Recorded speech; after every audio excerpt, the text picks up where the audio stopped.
सुना है जिस औरत से आपकी शादी हुई थी वो बड़ी खतरनाक औरत थी और आपने डर के मारे उसे तलाक दे दी थी। बरगद के दरख्त के नीचे कुर्सी पर बैठे एक खामोश तबाह बूढ़े से एक मनचले ने मजाकन सवाल किया। साथ ही करीब बैठे नौजवानों की टोली ने आंखों ही आंखों में एक दूसरे को हंसकर देखा। हाय हाय, अल्लाह बख्शे उसे, बहुत अच्छी औरत थी।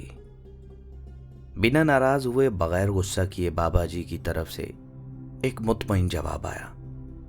मुस्कुराहटें समेटे एक नौजवान ने जरा ऊंची आवाज में कहा, लेकिन बाबा जी लोग कहते हैं वो बड़ी खतरनाक औरत थी, क्या वो नहीं थी?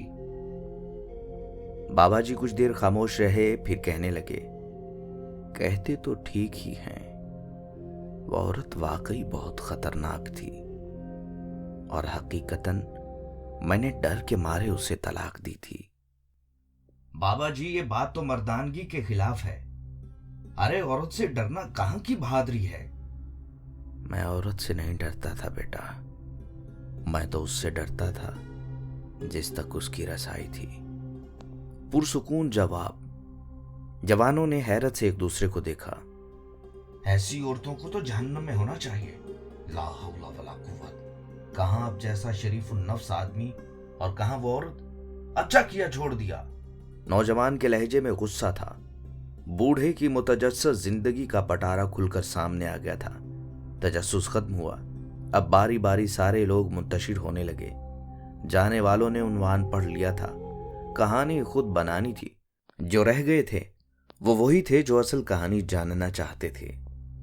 मैं भी ऐसा ही सोचता था कि उसे जहन्नम में होना चाहिए था, तभी मैंने उसे जहन्नम जैसी जिंदगी दी थी। बूढ़ी आंखों में इस तरह उतरा।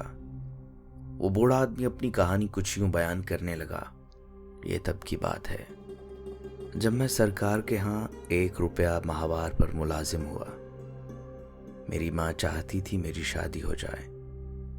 रिश्ता ढूंढा गया। एक मूंगफली फरोश की बेटी मेरी माँ को पसंद आई। सलीकामंद, खूबसूरत और एकदम खामोश तपा। मुझे इस रिश्ते पर एतराज था कि वो एक मूंगफली बेचने वाली की बेटी थी। मजदूर की औलाद को पेट की फिक्र रहती है, तरबियत की नहीं। तरबियत तो बड़े घरानों में की जाती है, जहां फ्लास आंखों की रोशनी छीनने से कासिर होता है। वो क्या तरबियत देगी मेरी औलाद को। लेकिन वो लड़की मेरी माँ को ऐसी पसंद थी कि अम्मा उसके अलावा किसी का ना सुनना नहीं चाहती थी। फिर क्या, वो बया कर मेरे घर आ गई। रुखसती के वक्त उसके बाप ने पता है मुझे क्या कहा? कहने लगा, मेरी बेटी बहुत सीधी सादी है, इसे दुनिया का कोई खास पता नहीं है। अगर कहीं कोई चूक भूल हो जाए तो माफ कर देना। ये बहुत बड़े दिल वाली है, अपने साईं को खुश रखेगी।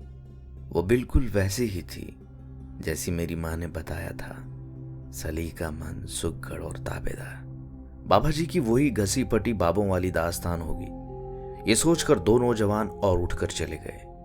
बाबा जी ने अपनी कहानी को आगे बढ़ाया। मेरी बाहर दोस्तों के साथ सोहबत कोई अच्छी नहीं थी। मुलाजमत के औकात में खाना घर से बाहर खाता, दोस्तों में बैठता, रात गए तक महफिल चलती रहती। वो क्या खाती थी, क्या पीती थी, किस हाल में थी, मुझे कोई परवाह नहीं थी। उन्हीं दिनों मेरी माँ भी दुनिया से रुखसत हो गई। एक रोज मैं जुए में भारी रकम हार कर जब थका हारा घर आया तो कहने लगी, आप तो खाना बाहर खा लेते हैं, मुझे भूख लगती है, हो सके तो एक ही बार महीने का राशन डलवा दो, रोज रोज बाजार नहीं जाना पड़ेगा। क्या? उस मूंगफली बेचने वाले की बेटी की इतनी औकात के मुझसे मुतालबा कर सके? मुझे तैश आया। हो ना तुम किसी बड़े बाप की बेटी कि तुम्हें पूरे महीने का राशन और खर्च चाहिए? अपनी औकात देखी है तुमने? गुस्से में आकर उस पर हाथ उठाया और बहुत गालियां बकीं। मैं ये नहीं सोच सका कि आखिर उसे जिंदा रहने के लिए रोटी तो हर हाल में चाहिए थी। वो जिस्मानी एतबार से काफी कमजोर थी, मार बर्दाश्त नहीं कर सकती थी। पशेमानी थी या क्या, वो 2 दिन तक बिस्तर पर पड़ी रही। मुझे उसकी कोई परवाह नहीं थी। फिर उसने घर में ही सीना पर रोना शुरू कर दिया। हाथ का हुनर उसके काम आया। यूं उसकी रोटी का इंतजाम हो गया, और ये सोचकर मैं पहले से और बेपरवाह हो गया। एक रोज एक हमसाये ने मुझे रोककर कहा, दिन में जब आप घर नहीं होते तो आपके घर से बातों की आवाजें आती हैं। मेरे सिवा मेरी गैर मौजूदगी में कौन आता था जिससे वो इतनी आवाज में बातें करती थी। गुस्सा हद से ज्यादा था। बस न चलता था कि उसे जान से मार दूं, लेकिन मैं किसी मौके की ताक में था। एक रात पिछले पहर किसी के बोलने की आवाज पर मेरी आंख खुली। चांदनी रात में सेहन में पड़ी हर शय बिल्कुल वाज़ेह दिखाई देती थी। मैं उठकर दरवाजे तक आया। अब आवाज और वाज़ेह थी। वो कह रही थी, साईं, सुबह एक रोटी के लिए आटा घर में मौजूद है, वो एक रोटी खाकर चला जाएगा। ये सोचे बिना कि मैं सारा दिन भूखी रहूंगी। मेरी रोटी तेरे जिम्मे थी तो इज्जत से मिलती थी।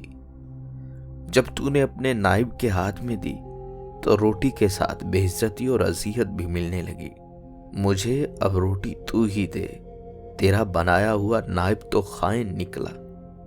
वो मेरी शिकायत कर रही थी, लेकिन किस से?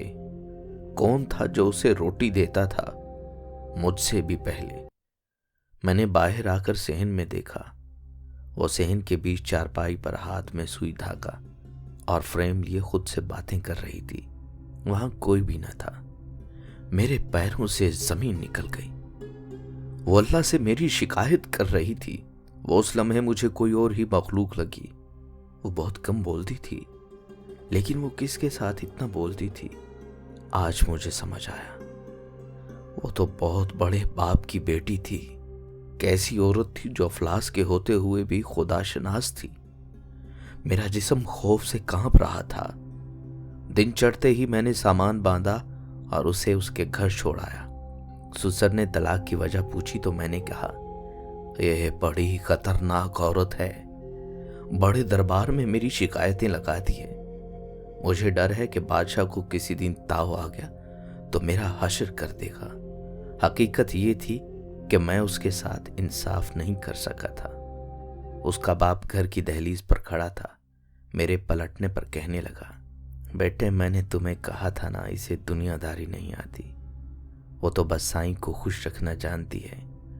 उसकी मुराद अल्लाह से थी और मैं खुद को समझा था। जब मैं वापस घर लौटा तो मुझ पर इंकशाफ हुआ कि रात उसने यही तो मांगा था, तो खुद मुझे रोटी दे, तेरा नाइब तो खाइन निकला। और आज नानो नफके का इख्तियार मुझसे छीन लिया गया। मैं बेतहाशा रोया। उसका साईं बहुत बड़ा था। उसकी रसाई जिस तक थी वो 2 जहानों का रब था। वो जिसकी एक रोटी मुझ पर भारी थी, वो उसके लिए क्या नहीं कर सकता था। मैं वाकई डर गया था। मैं आज भी डरता हूं, कहीं मेरे हक में उसने कोई बददुआ तो नहीं कर दी। ठीक कहते हैं लोग, कहां मैं, कहां वो। बूढ़ी आंखों में नमी उतरी थी। मैं उसे पहचान ना पाया।